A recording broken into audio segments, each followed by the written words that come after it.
अन्नदाता, अन्नदाता, अन्नदाता, नीत तुम्हारा अन्नदाता, पग पग पर है संग तुम्हारा अन्नदाता, लहू किसानों का बन के पसीना सींचता है धरती का सीना, मेहनत का तेरी हक दिलवाने, नई तकनीक नई खोज बता, पशुधन को गुणवान बनाना, पौध सुरक्षा को सिखलाना, खेती के सब जाने, भारत का सरताज बनाने, आठों पहर है संग तुम्हारे अन्नदाता, अन्नदाता। नमस्कार, मैं हूं शुभ मिश्रा और आप सभी दर्शकों का अन्नदाता कार्यक्रम में स्वागत करती हूं। हमारे देश का किसान जन का पोषक है, वह श्रम का देवता है, अन्नदाता है और उसमें ही भारत की आत्मा निवास करती है। ऐसे ही किसानों की प्रगति के लिए हम खेती बाड़ी से जुड़ी हुई बहुत सी नई लाभकारी जानकारियां हर रोज सुबह लेकर आते हैं। तो चलिए कार्यक्रम शुरू करने से पहले देखते हैं क्या है आज अन्नदाता में। ब्रायलर मुर्गी पालन से बढ़ेगी किसानों की आमदनी। अच्छे लाभ के लिए चौलाई की खेती पर तकनीकी सलाह।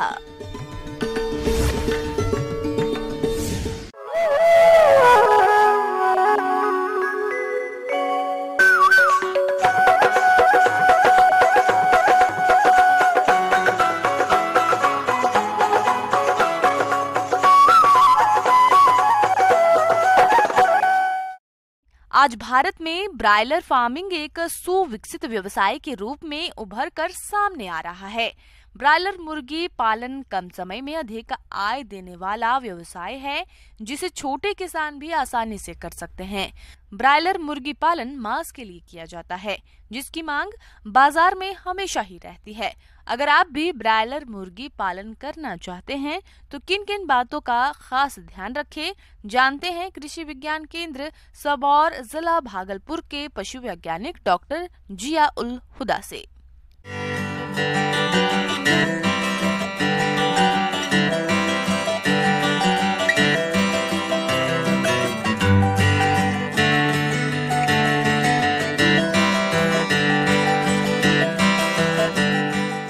पालन कम समय में किसानों के लिए अत्यधिक आमदनी का एक बढ़िया स्रोत है। किसान भाई आसानी से ब्रॉयलर मुर्गी पालन कर सकते हैं, जहां ग्रामीण परिवेश में किसान बहुत कम लागत से इसके घर का निर्माण कर सकते हैं। अगर आप एक ब्रॉयलर मुर्गी के लिए 1 स्क्वायर फीट ज़मीन की आवश्यकता होती है, इस हिसाब से आप मुर्गी के घर का निर्माण आप कर सकते हैं। मुर्गी के घर के निर्माण में हमको ये हमेशा ध्यान देना है कि मुर्गी का घर जो है हमेशा जो है हवादार हो, ऊंची जगह पर हो, जहां पानी नहीं आता हो। पोल्ट्री फार्मिंग के लिए मुख्य और सबसे महत्वपूर्ण बात एक उपयुक्त भूमि का चयन करना है और यह इस व्यवसाय का सबसे महंगा हिस्सा है।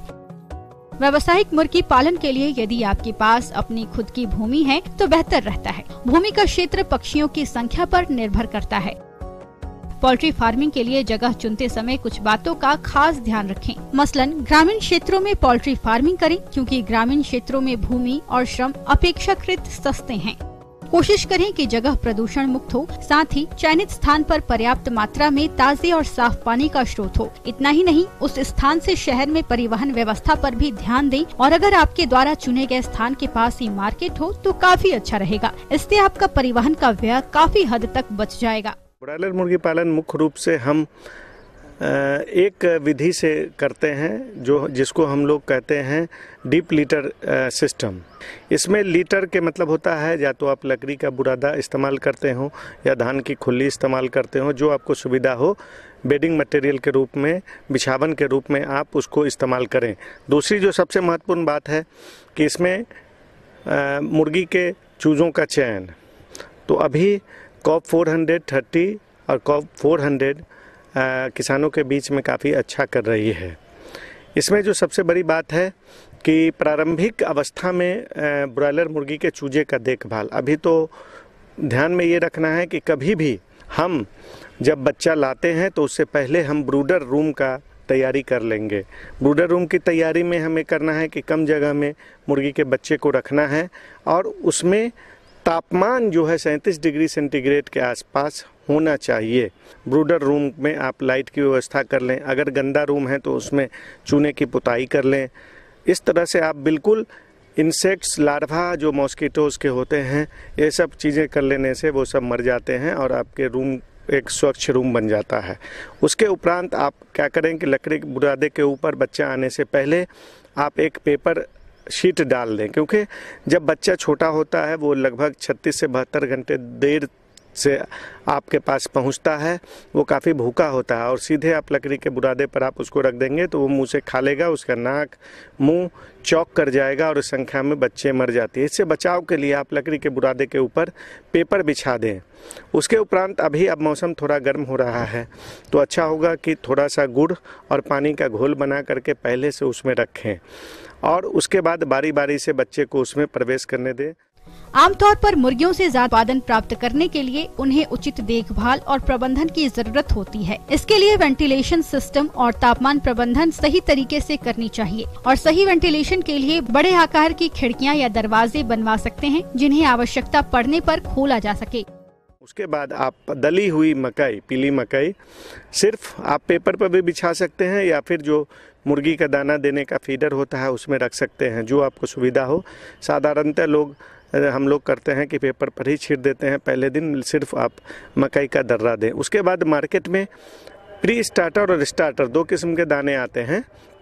आप प्रारंभिक 3 से 4 दिन प्री स्टार्टर दाने आप उसको उसके बाद दें।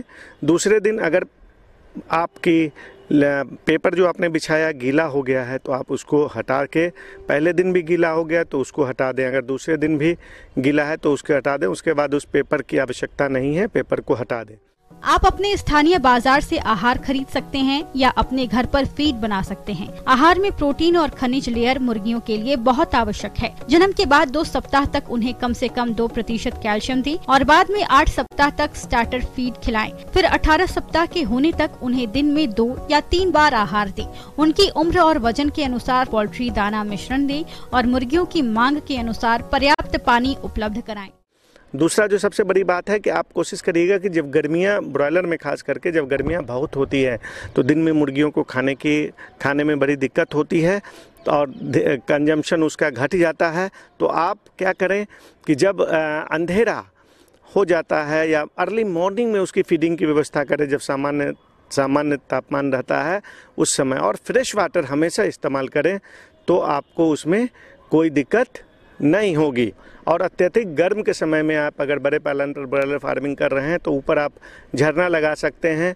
घर के पर्दों पर, खिड़कियों पर, गर्मी के अत्यधिक गर्मियों के दिनों में घर के पर्दों पर आप जो है पानी का छिड़काव करें, जिससे उसमें नमी बनी रहेगी। हमेशा तापमान को हम लोगों को ध्यान में रहना है। जब आप दूसरे दिन आप मुर्गी का चूजा ले आते हैं तो आप क्या करें कि दूसरे दिन ज़रूर उसको रानीखेत का टीका 1 बूंद आँख में ज़रूर डाल दें और पुनः ये टीका 15वें दिन आप उस मुर्गी को डाल दें, क्योंकि हम लोग साधारणतः 30 से 36 दिनों के बाद ब्रॉयलर मुर्गियों को हम लोग मार्केट में बेच देते हैं, इसीलिए अन्य टीके की हमको आवश्यकता नहीं होती है। 500 ब्रॉयलर मुर्गियाँ आप अगर पालते हैं तो आपको मिनिमम 4000 रुपये तक का शुद्ध लाभ मिल सकता है। और अगर आपकी मार्केटिंग स्किल अच्छी है तो आप 8000 से 12000 तक की भी आमदनी उसमें कर सकते हैं। देखिए किसान भाई, अगर आप ये व्यवस्था कर सकते हैं कि खुद का भी अगर आप एक कटिंग सेंटर और लोकल सेंटर आप अपने यहाँ से भी लोकल सेलिंग की व्यवस्था कर लेते हैं तो ये आपकी आय लगभग 1.5 गुनी हो जाएगी। किसान भाइयों, अभी तक आपने खेती से जुड़ी हुई कुछ उपयोगी जानकारियां देखी। अब लेते हैं एक छोटा सा ब्रेक, जल्द ही लौटेंगे और कार्यक्रम में आगे भी है खेती बाड़ी से जुड़ी महत्वपूर्ण जानकारियां, तो बने रहिए हमारे साथ।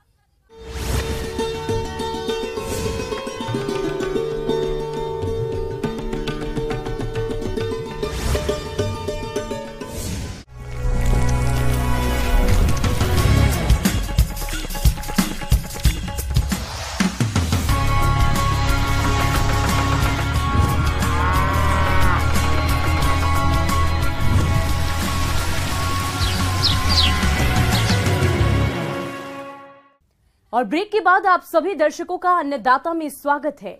चलिए अब रुक करते हैं अगली कड़ी की ओर।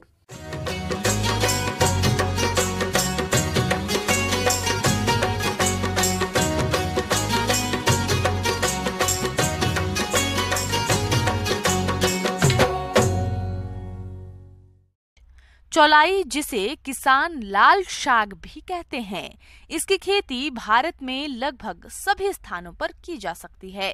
किसान भाई चौलाई की खेती कर अच्छी कमाई भी करते हैं। इस वक्त किसान इसकी खेती कर सकते हैं, बस जरूरत है इसकी उन्नत किस्मों का चयन करने की, वैज्ञानिक तकनीक से बुआई और प्रबंधन करने की, जिसके बारे में बता रही हैं कृषि विज्ञान केंद्र दरभंगा की कृषि विशेषज्ञ सीमा प्रधान।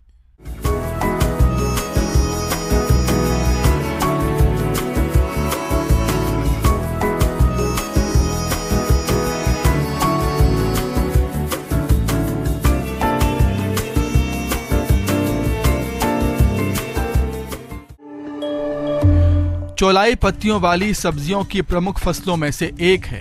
ये एक गर्म मौसम में उगाए जाने वाली फसल है। इसकी विभिन्न किस्में हैं जो कि ग्रीष्म और वर्षा ऋतु में उगाई जाती हैं। चौलाई की पत्तों व तनों को बहुत ज्यादा तत्वों के लिए जरूरी माना जाता है। कुछ पोषक तत्व, प्रोटीन, खनिज व विटामिन ए और सी के लिए मुख्य फसल है। चौलाई साग के लिए पहले हम खेत तैयार करने का बता रहे हैं किसान भाइयों। जैसे कि साग के लिए अच्छी और भुरभुरी मिट्टी चाहिए। इसके लिए प्रति हेक्टेयर 2 से 300 क्विंटल गोबर की खाद फैला दें और रोटावेटर से जुताई कर खेत को भुरभुरी कर लें।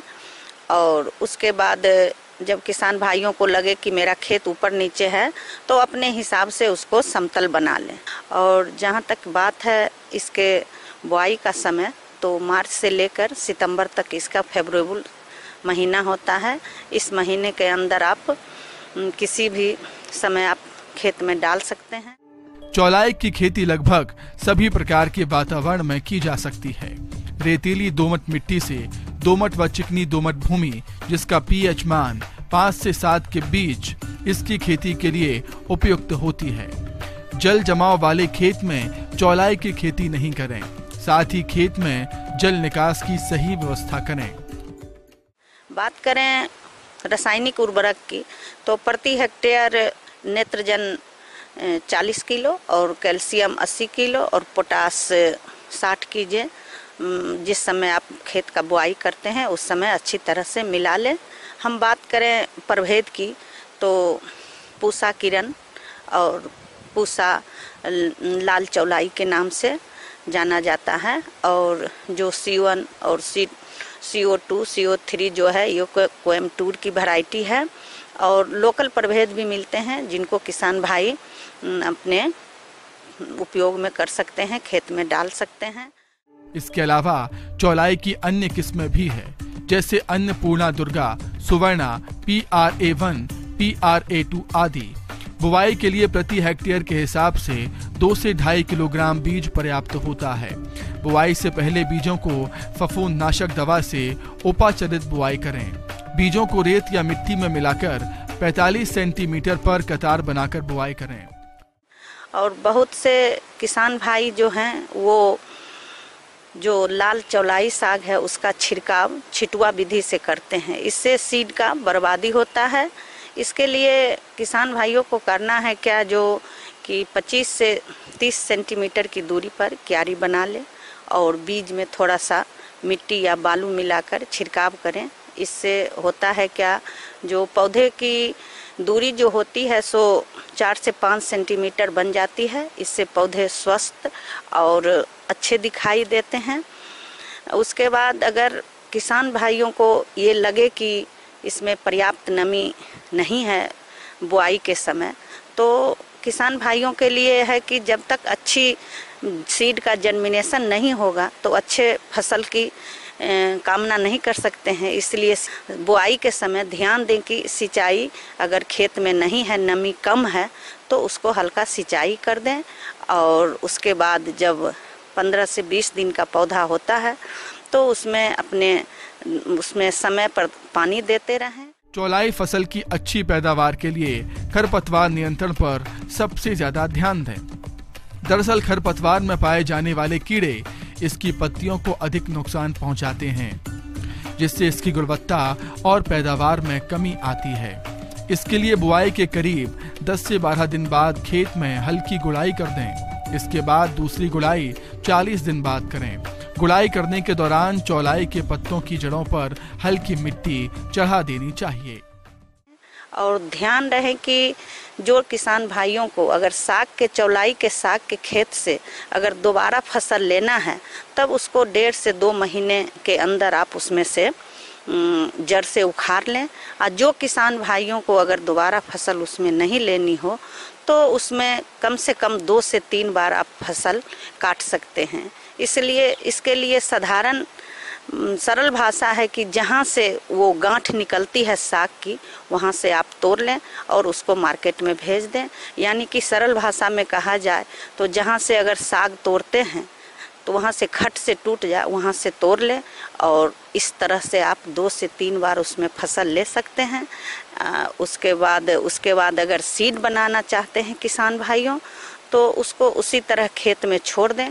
उसके बाद उसमें फूल लगेंगे, उसके बाद फूल के बाद उसमें सीड लगेंगे। इस तरह से किसान भाइयों अपना इससे बीज भी उत्पादन कर सकते हैं और अच्छी बेनिफिट इससे पा सकते हैं। आगे और भी है खेती बाड़ी से जुड़ी हुई बहुत सी रोचक जानकारियां, पर यहां पर रुकेंगे एक और छोटे से ब्रेक के लिए और जल्द हाजिर होंगे।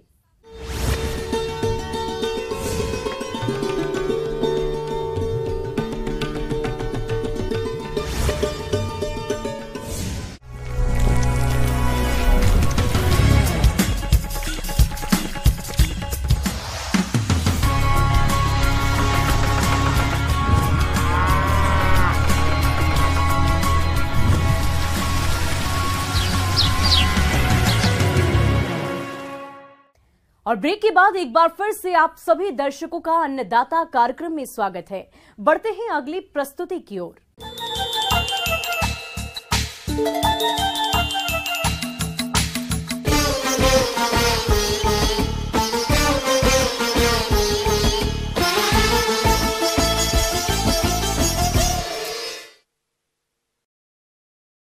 प्रदेश के जिन किसानों ने बोरो धान की खेती के लिए नर्सरी डाली थी, अभी उनकी पौध रोपाई योग्य तैयार हो गई है। तो इस फसल से भरपूर पैदावार लेने के लिए रोपाई करते समय आप किन किन बातों का खास ध्यान रखें, आइए जानते हैं कृषि विज्ञान केंद्र जाले जिला दरभंगा के कृषि वैज्ञानिक डॉक्टर चंदन कुमार से।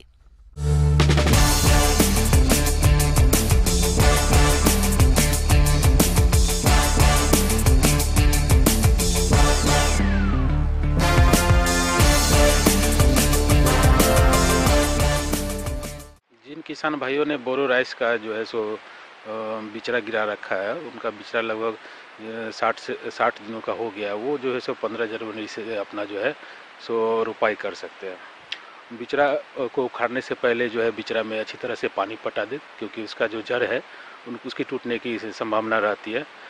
इसमें खेत चयन करने के लिए अमूमन जो है सो निचली ज़मीन, जहाँ नहर या तालाब के आसपास की ज़मीन हम लोग जो है सो सेलेक्ट करते हैं। इसमें लगभग 15 से 20 सेंटीमीटर पानी जो है सो जल जमाव की अवस्था जिसमें रहती है, उसमें जो अच्छा पैदावार मिलता है। इस फसल की खेती के लिए उपजाऊ चिकनी या चिकनी दोमट मिट्टी के साथ साथ निचली भूमि उपयुक्त होती है, जहां 6 से 12 इंच पानी हमेशा जमा रहे तथा भूमिगत जलस्तर ऊपर हो, ताकि गर्मी के मौसम में खेतों में पानी अधिक समय तक रुके रहने से पौधे का समुचित विकास होता रहे। धान की रोपाई से पहले खेतों की तैयारी अच्छी से करनी चाहिए। इसके लिए खेती की तैयारी के लिए 1 से 2 जुताई मिट्टी पलटने वाली हल से करें और खेत के चारों ओर मेड़ बनाएं। बाद में 15 से 20 टन सड़ी हुई गोबर की खाद या कंपोस्ट प्रति हेक्टेयर की दर से खेतों पर फैला दें। उसके बाद खेतों में फैलाव कर 2 से 3 जुताई देशी हल से करें और बाद में पड़लिंग कर दें। इसमें खाद का बात करें तो 10 से 15 टन गोबर और उसमें जो है सो नेत्रजन 250 केजी, 160 केजी DAP और 70 से 75 केजी पोटाश जो है 1 हेक्टेयर खेत में जो है सो हम लोग जो है सो इसको डाल के और 25 केजी प्रति हेक्टेयर के हिसाब से जिंक जो है डाल के खेत में जो खेत तैयार कर सकते हैं। बोरो धान की खेती के लिए किस्मों का चयन एक महत्वपूर्ण कार्य होता है। ऐसे में किस्मों की खरीद किसी प्रतिष्ठित और विश्वसनीय संस्थान से ही करें। बोरो धान की उन्नत किस्मों में रिछारिया, तुर्णता, प्रभात, गौतम, धनलक्ष्मी आदि किस्मों का प्रयोग कर सकते हैं। नर्सरी से पौधों को निकालने के पूर्व हजारे की सहायता से सिंचाई करें ताकि पौधे आसानी से निकल आएं। पौधों को शुरुआती अवस्था में कीट और रोगों के प्रकोप से बचाने के लिए पौधों को कार्बन डाइजीन 2 ग्राम प्रति लीटर पानी के घोल में 10 मिनट तक उपचारित करें और इसके बाद रोपाई करें। उसके बाद इसमें खेत तैयार करने के बाद जो रोपाई में है, रोपाई में जो है पौधों से पौधों की दूरी जो है 10 सेंटीमीटर और रो टू रो जो डिस्टेंस है वो 15 सेंटीमीटर कतार में हम लोग रखते हैं। उसके बाद जो है इसमें रोपाई के बाद जो है खरपतवार की समस्या आती है। उसके लिए हम लोग जो है खरपतवार नियंत्रण के लिए जो है पोर्टिला क्लोर 1.5 ml जो है प्रति लीटर में घोल बना के जो है रोपाई के 2 से 3 दिन बाद जो है खेत में छिड़काव करके जो है खरपतवार का अच्छी तरह से कंट्रोल कर सकते हैं। रोपाई के बाद आवश्यकता के अनुसार सिंचाई करते रहें ताकि पौधों का बढ़वार अच्छी हो। जहां तक खरपतवार नियंत्रण की बात है तो इसके लिए पहली निकाई गुड़ाई रोपाई के 1 माह के बाद और दूसरी निकाई गुड़ाई 2 माह के बाद करें। इसके अलावा खरपतवार के नियंत्रण के लिए खरपतवार नाशी का प्रयोग भी कर सकते हैं जो कम खर्चीला होने के साथ साथ अधिक उपयोगी है। इसके लिए बहुत से खरपतवार नाशी दवाएं हैं जिसका प्रयोग कर सकते हैं। किसान भाइयों, इसमें रोग और कीट व्याधि का भी जो प्रकोप देखा गया है। इसमें जो रोपाई के तुरंत बाद जो है एक वो है लीफ होल्डर। इसके लिए जो है हम लोग जो है प्रोपेनोफॉस 1.5 ml प्रति लीटर पानी में घोल बना के जो है पौधे पर छिड़काव कर सकते हैं। रोग में बैक्टीरियल लीफ ब्लाइट का जो है प्रकोप दिखा गया है। इसमें जो है स्टेप्टोसाइक्लिन प्लस कॉपर ऑक्सीक्लोराइड का जो है घोल बना के जो है खेत पौधों पे जो है स्प्रे कर सकते हैं। इसके बाद इसमें जो 5 से 6 सिंचाई की आवश्यकता होती है। हर 20 से 25 दिन के अंतराल पे जो है सिंचाई देनी होती है। पौधा जो तैयार होने के 15 दिन पहले जो है इसमें हम लोग सिंचाई जो है बंद कर दें और जब बाली जो सुनहरे रंग का हो जाए तो हम लोग इसको जो हार्वेस्ट कर सकते हैं। हार्वेस्ट करके जो है हम लोग भंडारण के लिए 10 या उससे कम नमी स्तर पे इसका भंडारण कर लें।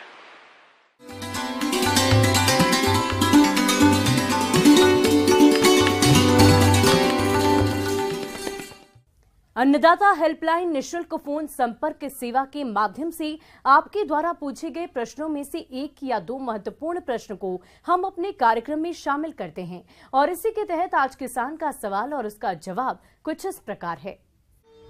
अन्नदाता निशुल्क फोन संपर्क सेवा के माध्यम से पूछे गए प्रश्नों में से आज हमने जिस प्रश्न को कार्यक्रम में शामिल किया है उसे पूछा है ग्राम चांदपुर, जिला गोपालगंज के कृषक नीलेश कुशवाहा ने। ये मिर्च की फसल में आर्द्र गलन रोग की रोकथाम के बारे में जानकारी चाहते हैं।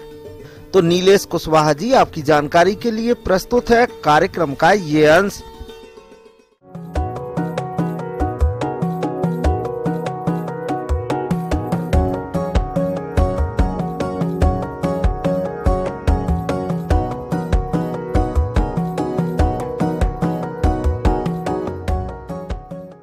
भारतवर्ष में मिर्च की खेती बड़े पैमाने पर की जाती है। तो सर्वप्रथम मुख्य बीमारी आती है डैम्पिंग ऑफ, जिसको आर्द्र गलन रोग भी कहते हैं। ये मुख्यतः नर्सरी में लगने वाला रोग है। यह एक बीमारी जो है या फफूंद जनित रोग है जो मुख्यतः कारक है इसका पीथियम और फाइटोप्थोरा, जो एक फफूंद है, उसके कारण ये बहुत तेजी से फैलता है। जमीन से ठीक ऊपर आप देखेंगे कि तना जो है सड़ने लगता है और सड़ करके पौधा अपना भार नहीं खड़ा रह पाता है और गिर जाता है। तो इससे संबंधित हम लोग प्रबंधन के रूप में बात करें तो हम लोग या किसान भाई ये कर सकते हैं कि जो भी नर्सरी हम लोग लगाएं वो ऊंची ज़मीन पर लगाएं ताकि जल जमाव का आसानी से निकास हो सके और शुरुआत में ही इसका बीज उपचार कर ले कार्बेंडाजिम 2 ग्राम प्रति किलो बीज के हिसाब से इसको बीज उपचार करके अगर हम लोग लगाते हैं तो देखा जाता है कि डैम्पिंग ऑफ अर्धगलन की बीमारियां बहुत कम आती हैं। दूसरा, अगर खड़ी फसल में इस तरह का अगर डैम्पिंग ऑफ बीमारी लगती है तो हम लोग मैनकोजेब डाइथेन M45 के नाम से जो बाजार में उपलब्ध है उसका हम लोग 2 ग्राम प्रति लीटर पानी में घोल करके 15 दिनों के अंतराल पर अगर छिड़काव करते हैं तो इस रोग से हम लोग पूर्णतः निजात पा सकते हैं।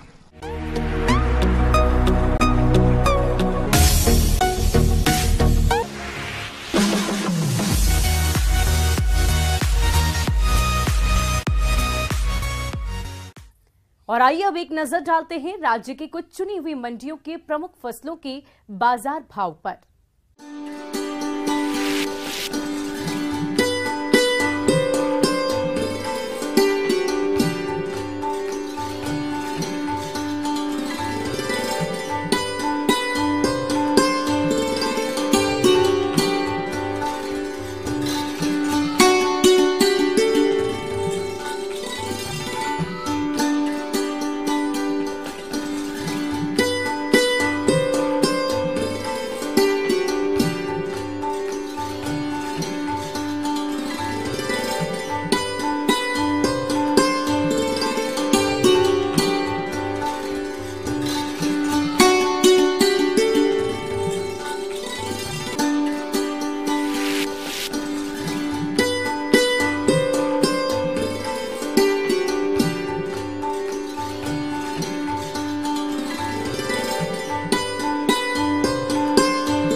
किसान भाइयों, अन्नदाता आपकी सेवा के लिए संकल्परत है। कृषि संबंधित समस्या और सुझाव के लिए आप हमें इस पते पर संपर्क कर सकते हैं। प्रोड्यूसर अन्नदाता, news 18 Bihar Jharkhand, Ramoji film city, Hyderabad 501512। और साथ ही आप हमें ईमेल भी कर सकते हैं। हमारा ईमेल आईडी है p18annadatabihar@nw18.com। इसके अतिरिक्त आप हमें निःशुल्क हेल्पलाइन नंबर 180088926163 पर सोमवार से लेकर शनिवार सुबह 10 बजे से शाम 4 बजे के बीच संपर्क कर सकते हैं। किसान भाइयों, अब समय हो रहा है आपसे विदा लेने का, तो हमारी अन्नदाता टीम को दीजिए इजाजत। कल फिर आपसे मुलाकात होगी कृषि संबंधित कुछ और महत्वपूर्ण जानकारियों के साथ। नमस्कार।